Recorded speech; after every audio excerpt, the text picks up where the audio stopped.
안녕하세요. 라미체 클리닉 대표원장 주원장입니다. 오늘은 레이저 토닝에 대해서 얘기해 볼까 합니다. 레이저 토닝이란 미국의 락샌더슨이라는 유명한 피부과 의사가 수십 년 전에 썼던 유명한 논문에서부터 시작됩니다.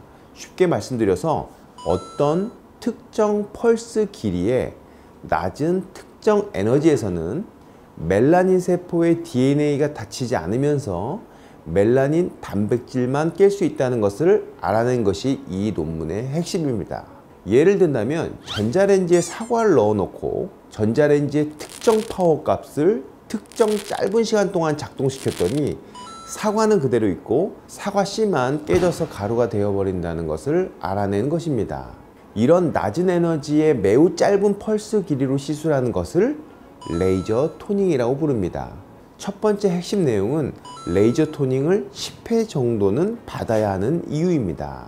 레이저 토닝은 멜라닌 단백질은 깨지지만 멜라닌 단백질을 품고 있는 멜라닌 세포의 DNA는 깨지면 안 되는 원리이기에 1회 치료 시에 전달할 수 있는 에너지는 정해져 있다고 보시면 됩니다.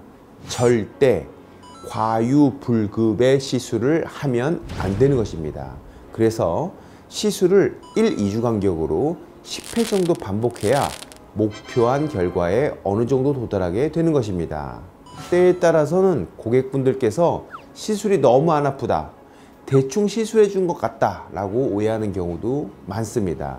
심적으로는 그런 생각이 드시는 것을 100% 이해하지만 실제 레이저 토닝의 원리가 그렇지 않기에 의료진을 믿고 따라와 주시길 바라겠습니다. 만약에 레이저 토닝을 꼼꼼하게, 오래, 강하게 많이 시술하면 어떻게 될까요?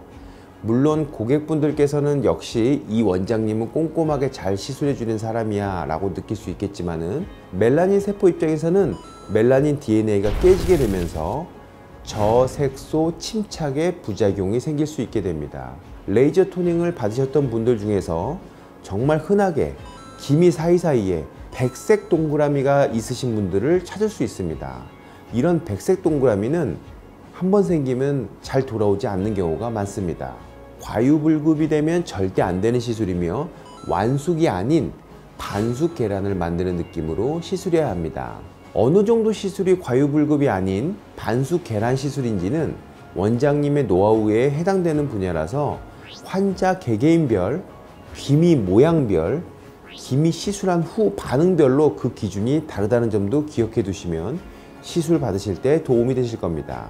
또 다른 부작용으로 시술 후 흔히 뒤집어진다고 표현하시는 알러지성 발진, 여드름이 폭발적으로 생기는 경우가 있습니다. 따라서 시술 전에 피부 검사를 통하여 피부에 세균이나 피지가 많은 경우에 거기에 맞는 시술을 먼저 하시고 레이저 토닝을 하신다면 99% 정도 이런 부작용을 막을 수 있습니다. 저는 20년간 레이저 토닝 하면서 이렇게 뒤집어진 경우가 정말 한두 케이스밖에는 없었던 것 같습니다. 즉 충분히 막을 수 있는 그런 부작용입니다. 보통 의사들이 시술 효과가 좋다고 하는 레이저 회사들 제품이 있긴 합니다. 그런데 이 시술 효과가 좋은 레이저가 있다는 말은 좀 논란이 될 수 있어요. 그래서 어떤 레이저가 더 좋다고 유튜브에서 말씀드리기는 상당히 위험한 발언이 될 수 있습니다. 예를 들어서 어느 원장님께서 나는 실력이 좋아서 상대적으로 좀 저렴하거나 인지도가 적은 레이저 토닝 기기라도 나는 그 기기를 통해서 기미 치료를 잘할 수 있어 라고 주장할 수 있기 때문입니다. 하지만 제가 20년간 색소 레이저를 정말 다양하게 많이 소유하면서 써본 경험으로는 첫 번째, 효과가 보편적으로 잘 나오는 레이저 토닝 기계가 있습니다. 두 번째, 환자들과 궁합이 맞는다고 해야 할까요? 피부, 기미 상태에 따라서 더 결과가 잘 나오는 레이저 토닝 기계가 따로 있습니다. 이 두 가지는 확실한 것 같습니다. 시술을 받고 나시면 기미는 개선되고 얕고 깊은 색소들은 거의 사라지기 때문에 만족도가 꽤 높은 시술입니다. 기미가 고민이시거나 기미 치료에 몇 번 실패해 보신 분들이라면 라미체에 한번 오셔서 진단 받으시고 치료도 한번 받으시길 적극 추천드립니다. 자, 여기까지 레이저 토닝에 대한 내용을 정리해 봤는데요. 레이저 토닝에 대해서 궁금한 점이 있으시다면 댓글 남겨주시고요. 저는 라미체 클리닉 대표원장 주원장이었습니다. 안녕.